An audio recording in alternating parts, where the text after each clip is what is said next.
Battling for his life, 8-year-old Reyansh Soni is at the Fortis Hospital in Noida. All of this because a celebratory firing went wrong.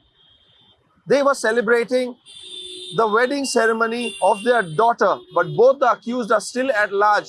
One of their sons used a pistol and fired it towards this young couple's son. Their son is battling for his life. The bullet struck through his jaw and went out from the upper part of his brain. He also underwent a brain surgery. Himanshu जी, मैं आपसे समझना चाहूंगा, पहले तो आपके बेटे की तबीयत कैसी है, हेल्थ को लेकर क्या अपडेट है? अभी मेरी डॉक्टर से बात हुई थी, शाम 5 बजे के लिए डॉक्टर से मीटिंग के लिए बोला गया था मुझे। तो मैंने डॉक्टर से बोला था, मैंने डॉक्टर साहब क्या स्थिति है बेबी की मेरी, तो डॉक्टर बोल रहे थे कि हम लोग एक बार बच्चे को वेंटिलेटर से हटा के देखेंगे, उसके बाद अपना कंडीशन हम बताते हैं। तो डॉक्टर ने वेंटिलेटर हटा के एक बार बच्चे को देखा। उसके बाद दिक्कत क्या आ रही है कि वो बच्चा दिक्कत क्रिएट कर पा रहा है और डॉक्टर ने मुझे बाहर भेज दिया। मैं उसके बाद में कुछ कंसल्ट नहीं कर पाया डॉक्टर साहब से। फिर जब डॉक्टर साहब बाहर आए तो मैंने उनसे पूछा, मैं डॉक्टर साहब क्या कंडीशन है? तो डॉक्टर ने मुझे ये बोल दिया कि बच्चा अभी बच्चे की जो दिक्कत है वो बहुत क्रिटिकल है और अभी हम 2-3 दिन और वेंटिलेटर लगाएंगे, उसके बाद 1-2 टेस्ट कराएंगे, उसी के बाद हम क्लैरिफाई कर पाएंगे कि बच्चा किस स्थिति में है।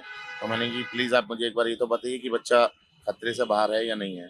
तो डॉक्टर ने कहा कि मैं ऐसा कुछ अभी नहीं बोल पाऊंगा जब तक वेंटिलेटर से नहीं हट जाता है बच्चा।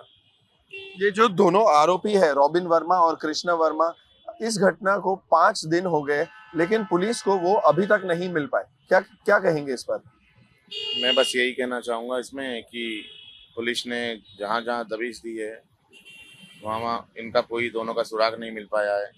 मेरा बस प्रशासन से यही आग्रह है, प्लीज़ वो बच्चे की तरफ को देखते हुए थोड़ा इनको देखिएगा कि ये लोग कहाँ भाग रहे हैं, कहाँ फरार हुए हुए हैं। और जहाँ तक कि मुझे ये लग रहा है कि शायद इन लोगों से अभी पुलिस वेपन भी बरामद नहीं कर पाई है, जैसा मुझे मेरे को सुनने को मिला है। बाकी मेरा भी उधर की तरफ कोई फोकस नहीं जा पा रहा है इतना। मेरा माइंड ऑलरेडी इतना अपसेट है कि मैं बेबी की तरफ से बहुत ज़्यादा डिस्टर्ब हूँ और माइंड मेरा मेंटली बिल्कुल भी वर्क नहीं कर पा रहा है। मुझे कुछ समझ नहीं आ पा रहा है कि मुझे क्या करना है, क्या नहीं करना है। सोनम जी, मैं समझ सकता हूँ कि माता पिता के तौर पर आपके दिल पे और दिमाग पे क्या बात गुजर रही है, लेकिन उस टाइम घटना के दौरान कुछ लोगों ने उन्हें कहा भी था कि ये बहुत ही पतली गली है, यहाँ पर फायरिंग ना करे। उसके बावजूद भी आपका बेटा छत पे खेल रहा था तो उसको आके लग गई। क्या कहेंगे कि जो लोग ऐसे सुनते नहीं हैं और बारात में फायरिंग करते हैं? मेरा कहना ये है कि इस चीज़ पर ना बहुत जल्दी पुलिस को एक्शन ले लेना चाहिए। ये सिर्फ मेरे बेटे के लिए नहीं है, हर उस माँ के बच्चे के लिए या हर उस इंसान के लिए है जो कुछ भी नॉर्मली, अगर मेरे बेटे की कुछ, मैं कहूँ कि कुछ गलती है या उसने कुछ शैतानी की होती या वो घर से बाहर होता तो मुझे एक्सेप्ट होता कि हाँ ये सब कुछ हुआ है जो, लेकिन जब वो नॉर्मली एक जाकर वहाँ खड़ा होता है, सभी बच्चे होते हैं, सभी लोग होते हैं, जब भी ऐसा कुछ होता है तो सभी लोग देखने के लिए आते हैं, ऑब्वियसली सी बात है। जिसमें कि उसको पता था कि लोग ऊपर से सब लोग देख रहे हैं, फिर भी उसने अचानक से एकदम से ऐसे किया और जब वो गिरा तो हमको लगा कि शायद ये नॉर्मली ऐसे इसका पैर अटका है तो ये गिर गया है। जब इसके डैडी ने इसको उठाया तो उसकी कंडीशन मैं नहीं देख पाई। मैं ये बस ये चाहती हूँ कि जो दर्द हमने हमने सहन किया है ना, अगर उन्हें कितने से भी कितना बड़ा दर्द मिले ना, वो उसका 10% भी नहीं होगा। आज भी मैं वहीं से उसके पास से आ रही हूँ कि कोई माँ ऐसी नहीं हो सकती जो अपने बच्चे को देखने से डर रही है। हिमांशु जी, धारा 109 भी लगाई गई है जो कि अटेम्प्ट टू मर्डर है। हाँ जी, धारा 109 लगाई हुई है जो अटेम्प्ट टू मर्डर है। प्रशासन ने इसमें कार्रवाई भी पूरी तरीके से स्टार्ट कर रखी है, बट मुझे एक चीज़ इसमें समझ नहीं आ रही है, जब प्रशासन दबिश दे रहा है तो वो दोनों लोग कृष्णा वर्मा और रॉबिन वर्मा पुलिस की पकड़ से बाहर क्यों हैं? मेरा कहना ये है कि ना ही वो कोई क्रिमिनल है और ना ही कोई इतने बड़े वो है कि जो कहीं भी भाग सकते हैं या कहीं भी छिप सकते हैं, तो इतना बड़ा इशू नहीं है उनको ढूंढना। पर आज 6वां 7वां दिन होने को तैयार है, बट अभी तक उसके बारे में कोई सुराग नहीं लग सका है। ना वेपन बरामद हुआ है, ना उन दोनों में से कोई, इवन फैमिली का कोई मेंबर भी कुछ नहीं हुआ है। तो बस मेरे हाथ जोड़कर यही विनती है कि बस जल्दी से जल्दी आप उन लोगों के लिए कोई एक्शन लीजिए।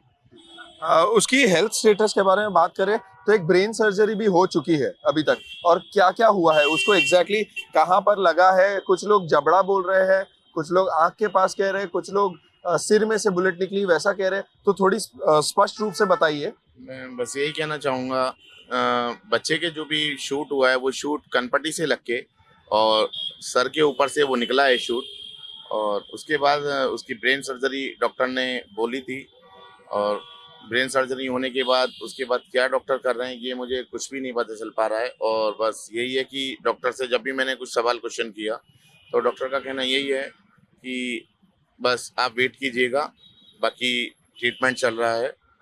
मैंने कि सर ये तो बता दीजिएगा कि मेरा बच्चा लाइफ सिक्योर से अंदर है या बाहर है। तो डॉक्टर इसमें कोई जवाब नहीं दे पाते हैं। वो कहते हैं जब तक वेंटिलेटर से नहीं हट जाता है बालक, उससे पहले हम कुछ नहीं बता पाएंगे। मैं इस टाइम बहुत ज़्यादा डिस्टर्ब हूँ, बहुत ज़्यादा मेंटली परेशान हूँ।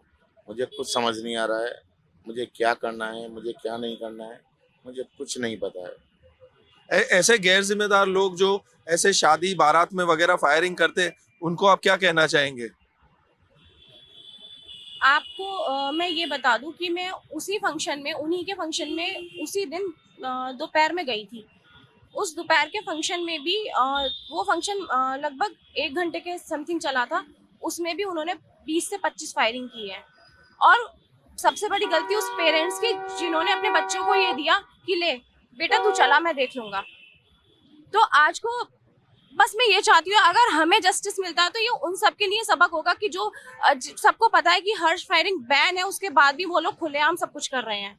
तो आप बस मैं ये चाहती हूँ कि इससे ये हो कि आगे के लिए लोगों के दिल में एक दहशत बनकर बैठ जाए ये सच।